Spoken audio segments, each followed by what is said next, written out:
to that story in case you were wondering just what had happened to these teachers who had gone to China. Let's get the latest now. ENC's Malungelo Boy has been out and about at OR Tambo International Airport awaiting their arrival. Malu, a very good morning to you. And we know that the first batch of 19 South Africans returned. They've come out. They've gone home already. Give us some idea of what they seemed like if you managed to speak to them and get a good look at them as they came off that plane, off that flight.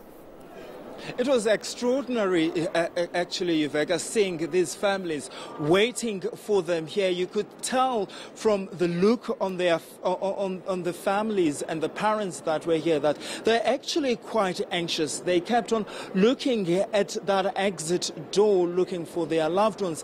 When one of them finally came out, the relative ran and hugged their loved one. You could also see the tears that were streaming down their faces, both of them.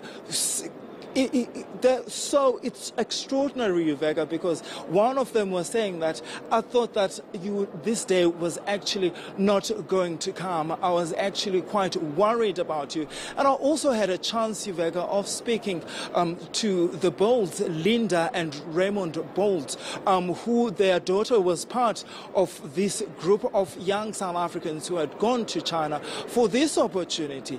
And their daughter, Leanne, is actually a software developer who had been battling to find employment in South Africa. She took part in this program with the hope of getting employment in China so that she can be able to support herself and support her families. And of course, her mother saying that she is the only child that she has. She's glad that she's back home, describing the last 4 months, Yuveka, as a nightmare. Malu, did any of them indicate or give some idea as to under what conditions they were held while they were waiting to come home? In fact, one of them asked how was this entire experience for them. He said it was undescribable, and saying that I wouldn't want my family to go through what they've gone through. And of course, they're saying that they're looking forward to being back at home. They were saying that, Yuveka, initially the conditions that they were under were not as ideal rather. And in the past few weeks, though, they're saying that when one of the university took charge and took control and look after them, that's when the situation became bearable for them, and they were able at least to have shower. And we've seen, Yuveka, some of the pictures that some of these young South Africans have been sending to their families. In fact, when they first arrived there, the pictures and the conditions were actually quite appalling. All right, now we know we were expecting 51 of them to return. Malu, we know this is the first batch of 19. When are we expecting the rest to follow?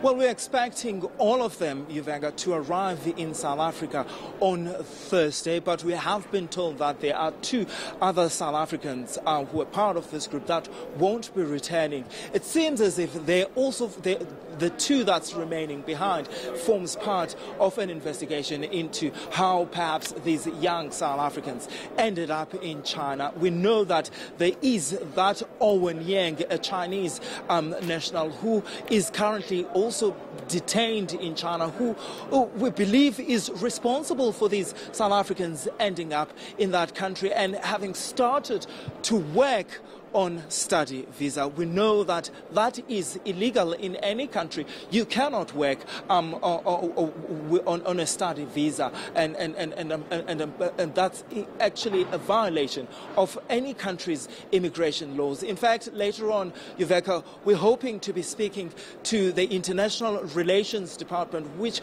we have been told was also key into the release and the return of these young South Africans back to the country.